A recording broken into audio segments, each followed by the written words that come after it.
오늘은 가나안 땅에 들어간 아브라함의 이후의 행적에 대해서 함께 살펴보기를 원하는데요.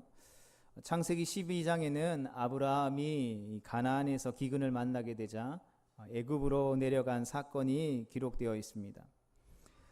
애굽에 다녀온 이후 아브라함의 행적은 창세기 13장과 14장에 걸쳐서 나오게 됩니다. 13장에는 아브라함이 롯과 헤어진 사건이, 그리고 이어지는 14장에 가서는 가나안 지역에 일어난 전쟁으로 인해 포로가 된 롯을 아브라함이 구해낸 사건이 담겨져 있습니다. 아브라함이 애굽에 내려가게 된 정황은 이렇습니다. 하란에 머물던 그는 아버지 데라가 죽자 가나안으로 이제 들어가게 됩니다. 먼저 세겜에 거하다가 베델과 아이 사이에 장막을 치고 제단을 쌓게 됩니다. 거기서 점점 남방으로 옮겨가다가 기근을 만나자 애굽으로 내려가게 됩니다. 애굽에 내려간 아브라함은 아내 사라의 미모 때문에 공경에 처하게 될 것이 두려워서 아내를 누이라고 속이게 됩니다. 그렇게 속이는 바람에 자기 목숨은 겨우 건진 반면에 이 바로에게 아내를 빼앗기고 마는 것이죠. 그러나 이 일로 하나님이 바로에게 재앙을 내려 개입하시자 사라를 다시 되찾게 됩니다. 애굽에서 나온 아브라함은 처음 제단을 쌓았던 곳으로 돌아와서 이제 여호와의 이름을 부르게 됩니다. 그 즈음에 아브라함은 갈대아 우르를 떠나 가나안으로 오는 여정 내내 함께한 이 조카 롯과 헤어지게 되는 것을 보게 됩니다. 그리고 이어진 창세기 14장에 보면 당시 가나안 족속 사이에 전쟁이 있었는데 이 소돔 땅에 거주하던 롯이 이 전쟁으로 인해 포로가 되어 붙잡혀가는 일이 일어나게 되는 것이죠. 아브라함은 이에 자기가 부리던 사람들을 거느리고 출정하여 조카 롯을 구출하고 그의 가족과 재산도 되찾아오게 됩니다. 아브라함이 기근을 만나 애굽으로 내려간 일을 우리가 마주할 때에 우리는 이런 질문이 생기게 됩니다. 기근 때문에 애굽으로 내려간 일을 신앙의 타락으로 볼 것인가 하는 질문이라는 것이죠.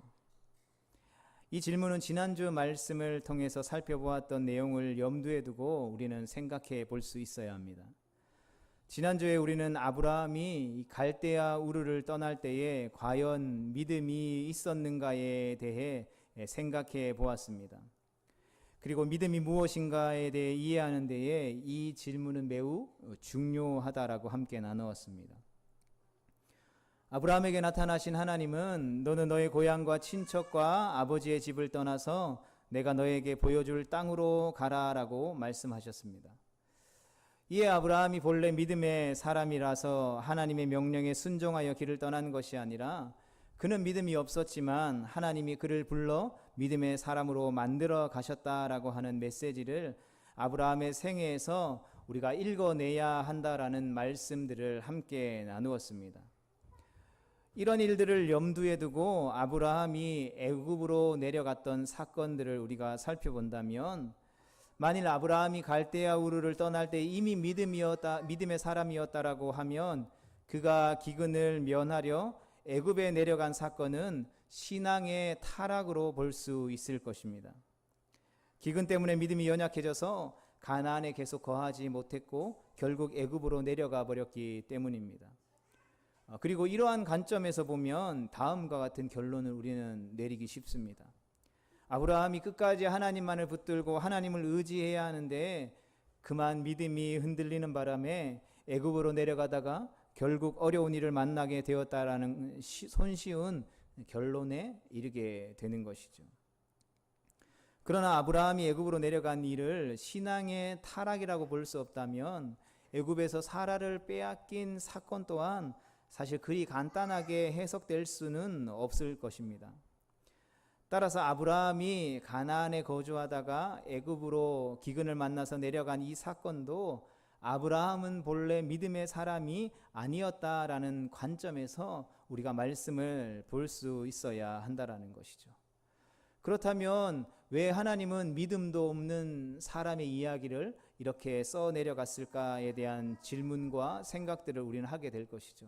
그리고 그에 대한 질문은 우리가 지난주의 말씀을 통해서 살펴보았던 것처럼 이 아브라함을 택하신 하나님의 일하심과 열심이었다라는 것을 우리는 읽어낼 수 있어야 한다는 것이죠.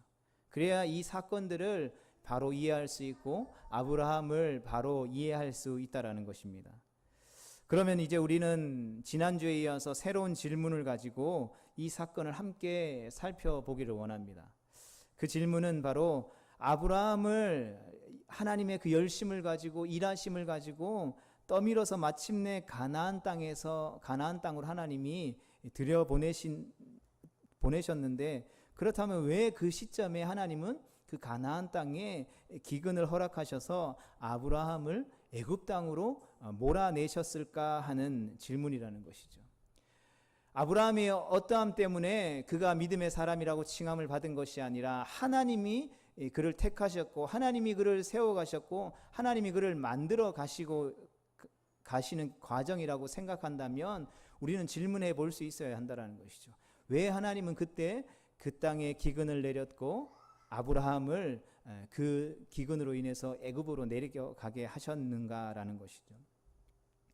먼저 우리가 확인해 볼 것은 아브라함이 이렇게 애굽으로 내려간 일에 대해서 하나님이 그를 책망하거나 꾸짖으셨는가 하는 점입니다. 성경에서 이 일로 하나님이 아브라함을 책망하시거나 꾸짖으셨다라는 기록은 우리가 찾아볼 수 없습니다. 아브라함을 꾸짖으신 일은 창세기 17장에서 처음 기록되어져 있습니다. 창세기 17장 1절과 2절 말씀을 보면 이렇게 기록되어져 있습니다. 아브라함이 99세 때에 여호와께서 아브라함에게 나타나서 그에게 이르시되 나는 전능한 하나님이라 너는 내 앞에서 행하여 완전하라. 내가 내 언약을 나와 너 사이에 두어 너를 크게 번성하게 하리라 하시니. 아멘. 아브라함이 하나님께 꾸중을 듣는 장면입니다. 사실 이 말씀을 구체적으로 살펴보고 연구하기 전까지는 사실 이 부분이 과연 하나님이 아브라함을 꾸짖는가 장면인가 하는 생각에 있어서는 사실 생각해 본 적이 없었습니다. 이 말씀을 깊이 묵상하고 또 연구해 보니까 아브라함이 하나님께 꾸중을 듣는 장면이 바로 17장 1절과 2절 말씀이라는 것이죠.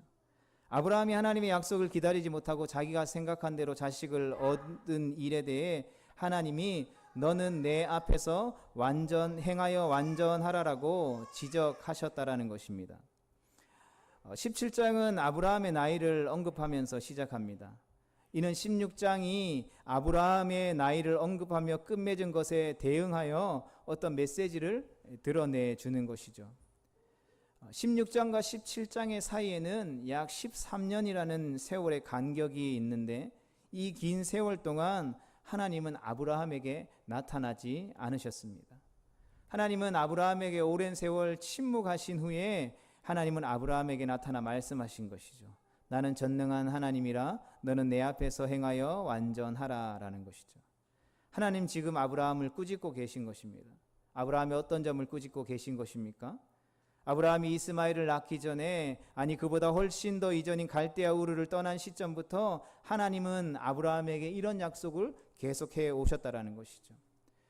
내가 너로 여러 민족의 아버지가 되게 하겠다. 내 몸에서 날 자가 내 상속자가 될 것이다 라는 이 약속의 말씀, 15장 1절로 4절 말씀에 잘 나타나 있는 말씀이죠.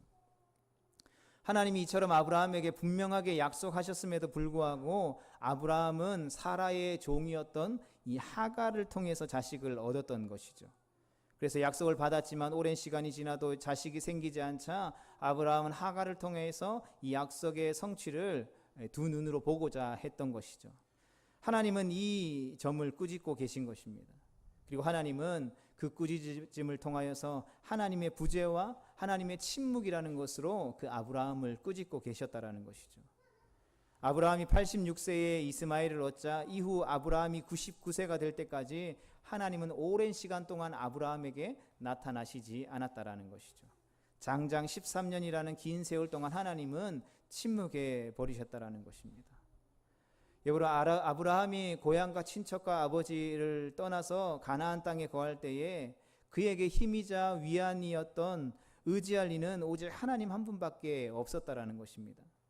그러하기에 이 아브라함에게 있어서 하나님의 이 오랜 시간 침묵은 두려움으로 다가왔을 것입니다. 그리고 23년간의 침묵이 하나님의 꾸중이라는 결정적인 단서가 17장 1절에 있는 나는 전능한 하나님이다 라는 표현인 것이죠. 이 말씀은 꾸짖음인 것입니다. 내가 전능한 하나님인데 너는 왜 나를 아직도 믿지 못하고 있느냐라는 질책인 것입니다. 그리고 하나님은 당신이 전능한 하나님이심을 분명히 하시고 이어서 이렇게 요구하시는 거죠. 너는 내 앞에서 행하여 완전하라는 것입니다.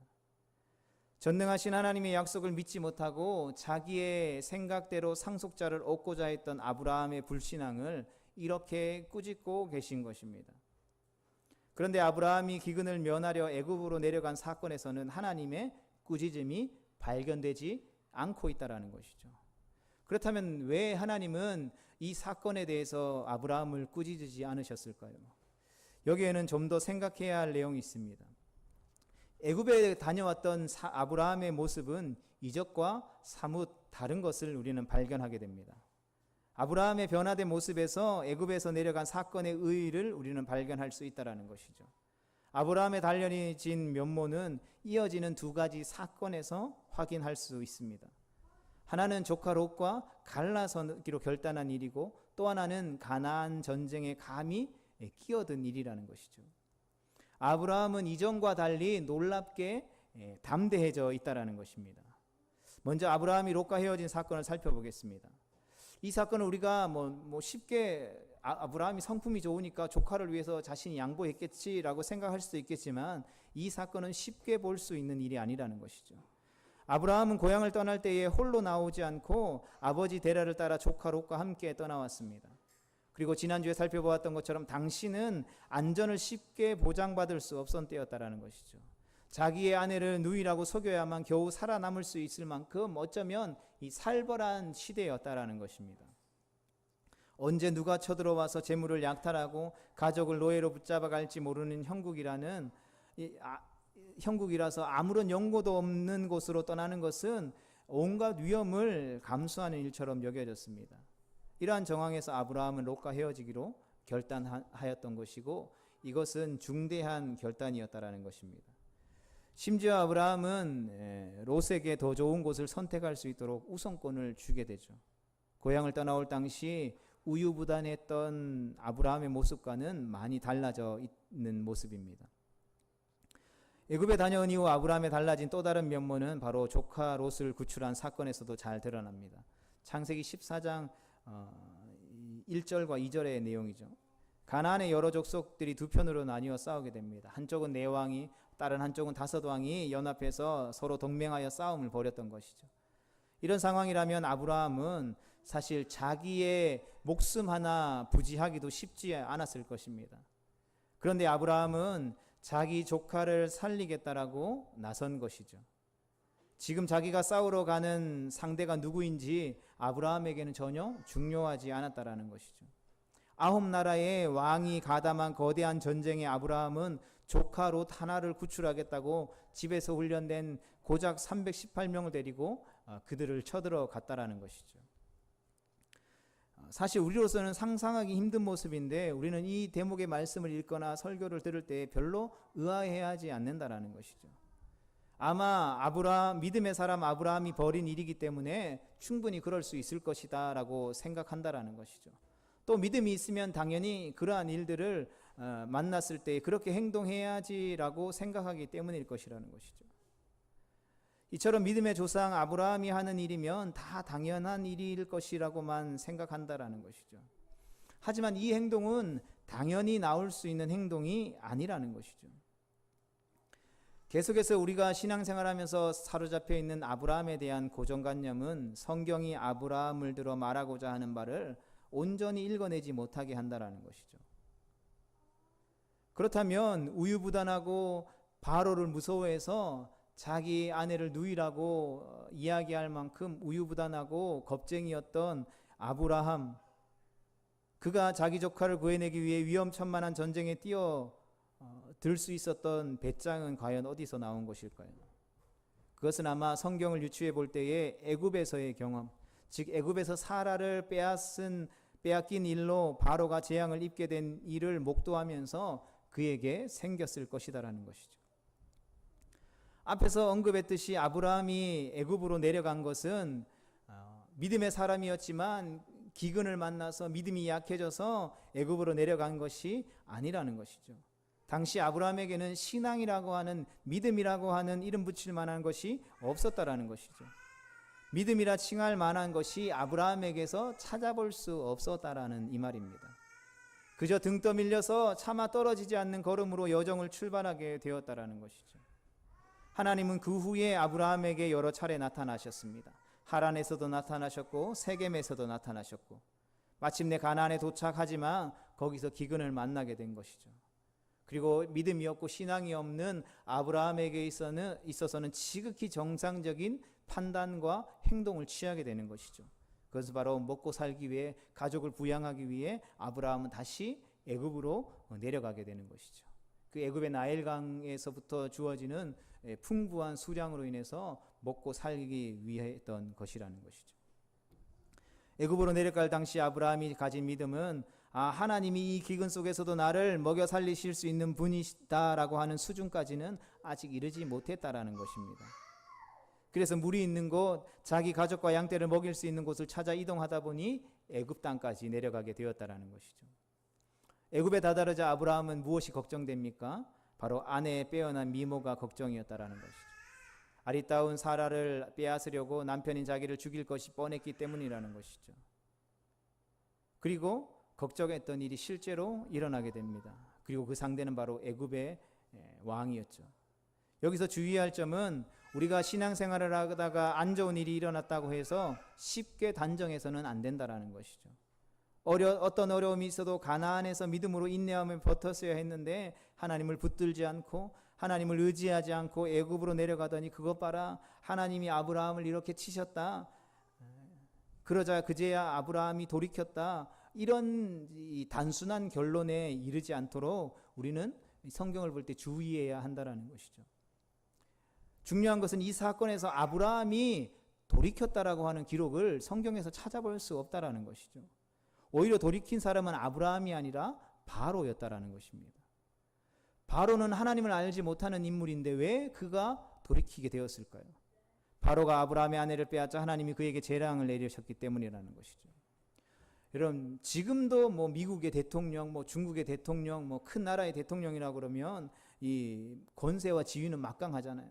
당시에 이 전 세계라고 일컬어지는 그곳 가운데에서 이 애굽의 왕 바로는 오늘날 우리가 생각하는 그 권세와 권력과는 비교할 수 없는 막강한 지위를 가지고 있었다라는 것이죠. 그런 천하의 바로가 아브라함의 아내를 빼앗은 일 하나 때문에 하나님께 밤새도록 혼쭐 나게 되는 것이죠. 얼마나 혼쭐 났는지 다음 날 바로는 사라를 아브라함에게 돌려주고 금은 보화를 얹어주면서 자기에게서 떠나가라라고 명령하죠. 자기가 당한 재앙이 아브라함 때문인 줄 깨달았다는 것입니다. 이러한 일을 우리가 세상 속에서 살아가다가 경험한다면 우리는 얼마나 놀라겠습니까? 이런 일을 겪으면서 아브라함이 놀라게 되었다라는 것이죠. 자기를 이곳 가운데로 이끈 하나님이 어떠한 분이신지를 조금 알게 되었던 것 같습니다. 당시 아브라함은 믿음을 논할 수준에 있지 않았지만 이 사건을 경험하면서 하나님에 대해서 무엇인가를 깨닫게 되었다라는 것이죠.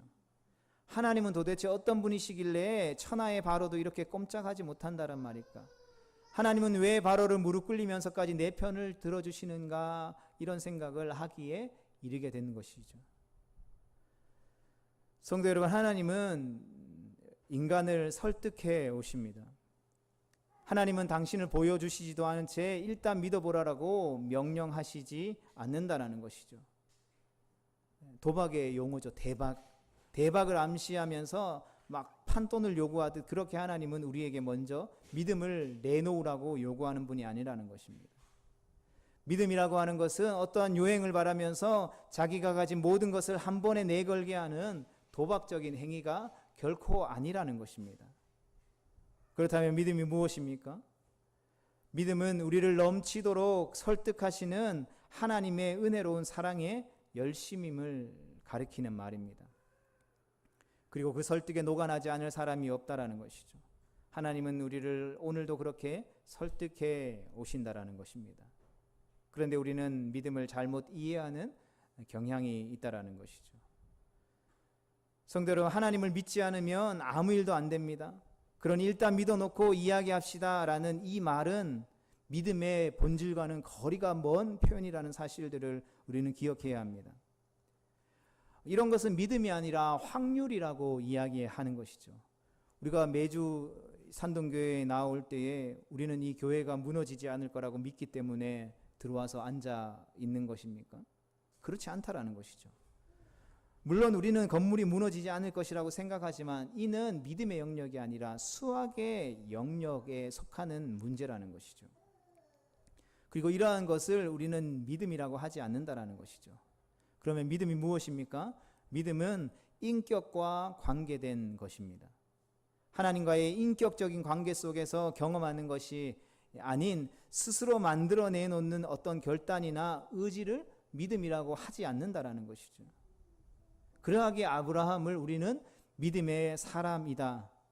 아브라함이 복을 받는 것은 그에게 믿음이 있었기 때문이다 라고 쉽게 도식화해서 결론 내려서는 안 된다라는 것입니다.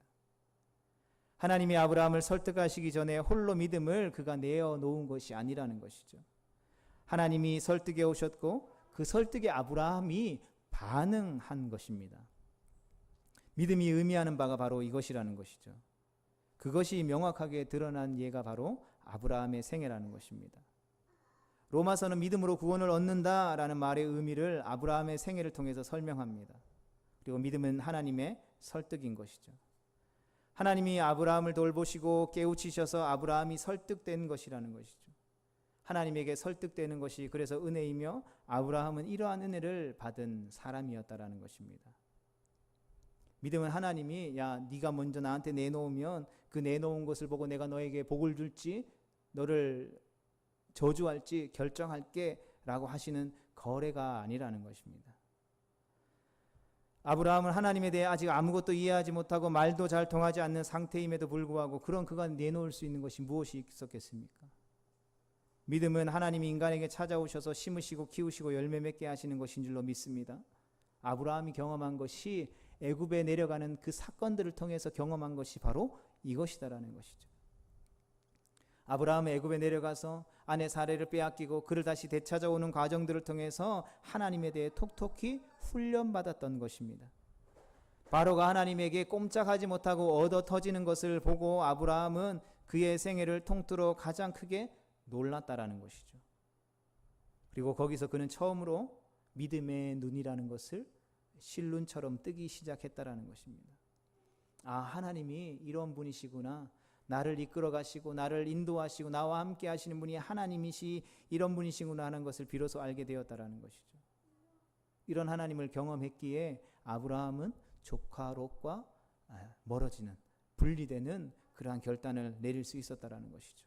좋은 것들을 조카 롯에게 먼저 양보하는 그 결단, 그리고 이는 대단한 결정이라는 것이죠. 그가 기근을 면하러 온 가족을 이끌고 애굽으로 내려갔을 때의 일을 생각해 보십시오. 그랬던 그가 어떠한 배짱으로 이러한 엄청난 결단을 내릴 수 있었겠습니까? 기근에 쫓겨 애굽으로 내려갔던 아브라함이 바로 그 애굽에서 하나님을 경험하게 된 것이죠. 아브라함이 가나안을 향해 떠날 때 믿음의 사람이 아니었다라고 여러 차례 말씀을 나누었습니다. 그러나 아브라함이 애굽에서 경험한 일을 통해서 많이 달라져 있는 것을 우리는 창세기 13장과 14장에서 보게 되는 것이죠. 그리고 하나님이 설득해 오시는 만큼 우리의 신앙도 자라게 된다라는 것을 우리는 깨닫게 되는 것입니다. 하나님과의 인격적인 관계 없이 또한 홀로 성장하는 성도도 없다라는 것을 발견하게 됩니다. 그런데 우리는 하나님과 상관없이 어떤 완벽한 성도의 모습을 염두에 둔 채 긴장하며 살아갑니다. 완벽한 성도가 되는 일에 모든 것을 희망을 걸고 사람들 앞에서 자신의 빈틈없는 모습을 척 꺼내놓고 싶어 한다라는 것이죠. 이상적인 신앙생활이라는 것을 머릿속에 그려놓은 채 말입니다. 매일 새벽에 기도하고 공예배에 빠지지 않고 금식하며 기도하며 주님의 몸된 교회의 필요에 따라 섬기며 허리를 졸라매며 헌금하는 모습들을 꿈꾼다라는 것이죠. 자녀 후손들이 하나님을 믿음으로 말미암아 복받고 좋은 직장을 다니고 좋은 회사에 취직하고 좋은 사람들을 만나서 결혼하고 자녀 후손들도 쑥쑥 낳고 가정이 화목하고 행복한 모습을 꿈꾼다라는 것이죠. 물론 필요하고 중요한 일입니다. 하지만 이것이 신앙의 전부는 결코 아니라는 것을 우리는 명심해야 하는 것이죠.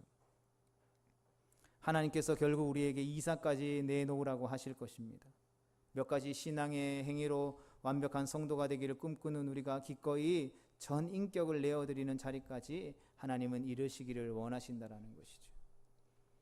그렇다고 하나님은 갈대아 우르에서부터 아브라함의 목덜미를 잡은 채 당장 내 아들 내놔라고 하는 식의 요구를 하지 않으시는 분이라는 사실들을 우리는 기억해야 하는 것입니다. 하나님은 아브라함의 삶에 찾아오셔서 끈질기게 설득하심으로 결국 아들 이삭을 기꺼이 내놓는 자리까지 이르게 하셨다라는 것입니다. 그리고 우리 또한 그러한 자리까지로 이끌어 주실 것입니다. 사랑하는 성도 여러분, 하나님이 설득하시지 않은 인생은 없습니다. 그러니 누구든지 빨리 깨닫고 하나님께 돌아오는 것이 관건이라는 것이죠. 우리 중에 창세기 15장에 나오는 아브라함처럼 약속을 받는 자리에 서 있는 성도님들도 계실 것이고, 또 17장의 아브라함처럼 꾸리자람을 듣고 있는 사람도 있을 것입니다. 그리고 어쩌면 오늘 우리가 읽었던 본문 이전의 모습처럼 아직 믿음이라고 말할 수 있는 것이, 꺼내놓을 수 있는 것이 없는 사람도 있을 것입니다. 그리고 마침내 창세기 22장에 나온 아브라함처럼 하나님에게 설득되어 이삭을 기꺼이 드리는 자리에 나와 있는 분들도 계실 것입니다. 이처럼 아브라함에게 보이신 하나님의 설득과 간섭이 우리의 신앙의 여정에서도 반드시 있다라는 것을 우리는 기억해야 합니다. 그리고 우리의 인생을, 우리의 삶을, 우리의 신앙생활을 이러한 관점으로, 이러한 믿음의 눈으로 바라볼 수 있어야 한다라는 것이죠. 그리고 이삭을 고대하며 바라볼 수 있어야 한다라는 것입니다. 그리고 처음부터 이삭을 바치는 자리에 가 있는 사람은 없다라는 사실 또한 우리는 기억해야 하는 것입니다. 믿음의 조상이었던 아브라함도 마찬가지였기 때문이죠. 오늘 우리 각자가 서 있는 믿음의 자리는 지금까지 하나님이 우리를 설득해 이르게 하신 자리인 줄로 믿습니다. 지금까지 하나님이 우리를 사랑하셔서 우리와 함께 하셨고 우리를 설득해 오셨고 지금도 우리를 설득하고 계시다라는 것입니다. 그리고 하나님께 우리가 설득되어지는 만큼 우리의 믿음도 장성한 분량에까지 성장해 나아가게 될 것입니다. 하나님께 우리의 삶을 간섭해달라고 기도해야 하는 이유가 바로 여기에 있는 것입니다. 우리의 믿음이라고 하는 것은 하나님의 설득과 간섭으로 자라나기 때문이죠. 사랑하는 성도 여러분, 그러하기에 오늘 우리를 부르신 이 자리에서 우리가 가만히 있을 수 없을 것입니다. 살아계신 하나님께 우리의 인생을 내어 맡겨드리고 그분의 간섭하심을 기대하며 주님만을 예배할 때에 주님께서 마침내 우리를 완성해 나아가실 것입니다. 그러한 믿음의 확신 가지고 우리를 부르신 한 주간의 삶 속에서 하나님의 설득을 주님 받아들이고 그 하나님의 간섭을 감사와 찬양으로 영광 돌리며 주님이 기뻐하시는 자리 가운데 설 수 있는 우리 모두가 되어질 수 있기를 주님의 이름으로 축복합니다.